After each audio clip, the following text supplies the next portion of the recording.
I don't think there's a more loaded question related to Love Live than does the franchise queerbait. Not only is the topic understandably controversial, but because of an extreme lack of actual insight into or word on the show's production and the history of the creator, as well as various bits of side media, things get muddy really fast.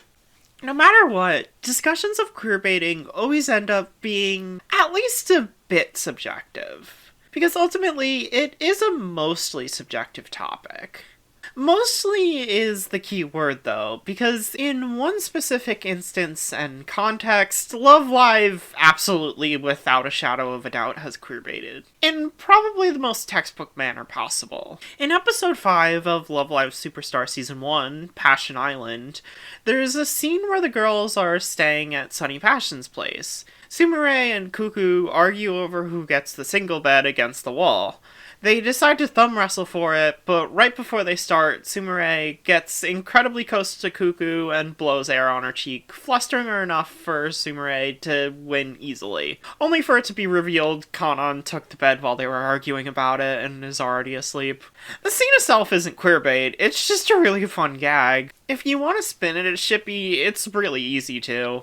Maybe Sumire really wanted to kiss Cuckoo and almost did, but backpedaled at the last moment. Maybe Cuckoo thought she was going to. Maybe the scene was storyboarded or envisioned as a kiss originally, but got changed in production. All of this is just hypothetical fan reading or speculation, though. And in reality, it's just a fun gag scene doing what this episode does a lot, establishing Sumire and Cuckoo's dynamic through a lot of entertaining interactions. However, what is absolutely queerbait is how this scene was shown in episode 4's next episode preview. We just get Sumire moving by Kiku's cheek and nothing else. Not a thing before or after from the scene. The intention here is really clear. Next episode previews have a specific purpose: to draw in viewers, to get their attention and get them talking so they'll come back and watch next week. Considering that, gee, I wonder why they included this scene out of context with none of the bits around it framed like this in a next episode preview. Yeah, it's bait. Like, textbook bait. This is the epitome of what queerbaiting is. I saw a lot of people saying after this stuff like, what, did you really think there'd be a kiss? And like, obviously I didn't expect some huge romantic moment where they kiss and end up dating canonically or something. I know what franchise this is, and that's not even getting into the fact that episode 4 had established that Cuckoo kind of doesn't like Sumire, which would go on to become a major arc in the season. But, like, it's clearly implying something, and I feel like it's not really out of the question to expect even just a platonic joke kiss. I actually thought it'd be something almost exactly like the scene we got. Like a gag where Sumire is trying to fluster Cuckoo to win a bet or something. I wouldn't even call this bait if that happened, but they make it clear it wasn't a kiss. Implying a kiss in a next episode preview, then it being an out of context not kiss, is bait, plain and simple. I'm not even mad or anything, I just think the argument of does Love Live queerbait is kinda dumb at this point, because like, yeah, they have basically as objectively as possible, like, there's an outright answer now.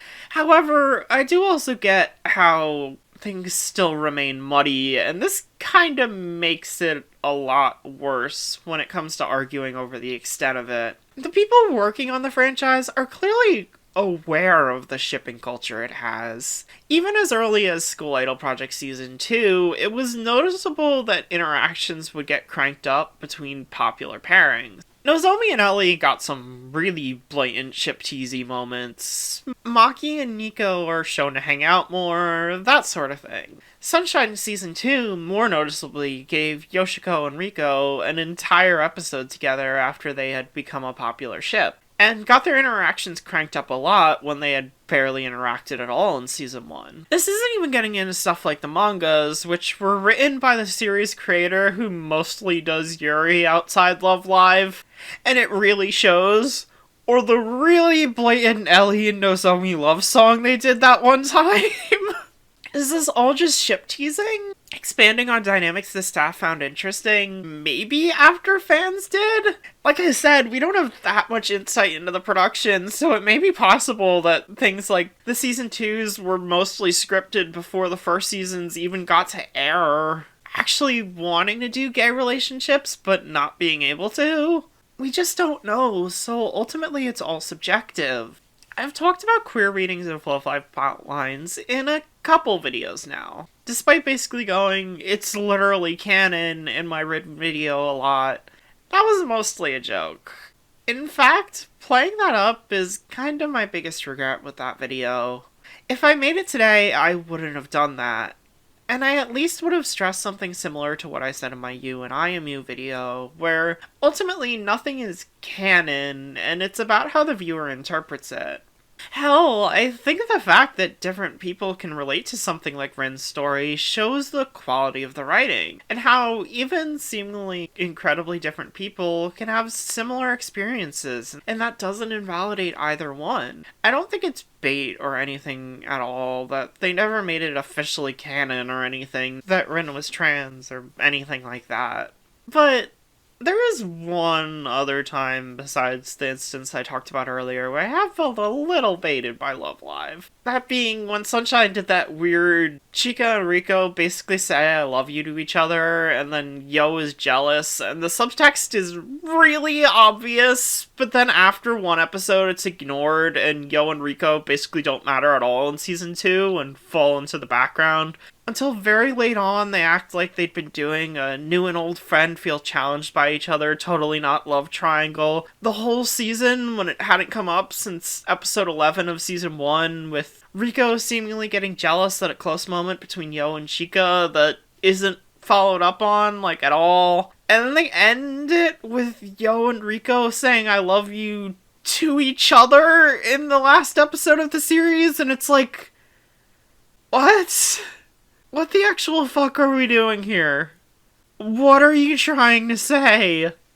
But then that's also left me actually feeling queer-baited. I didn't think they'd have any of the characters actually become a couple. Like I said, I know what this franchise is. It was just shitty writing, and feeling baited into thinking a plot would be important when it wasn't.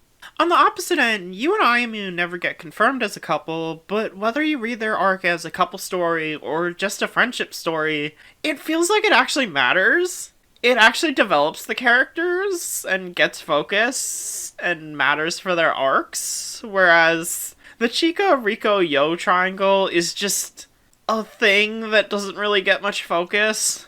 I like the idea, even platonically, but it just felt half-baked past episode 11 because season 2 didn't focus on the characters at all. Is it bait? Did I feel baited because I felt like it was setting up a relationship when it wasn't, or because I expected a story when there wasn't really one? What am I even talking about at this point?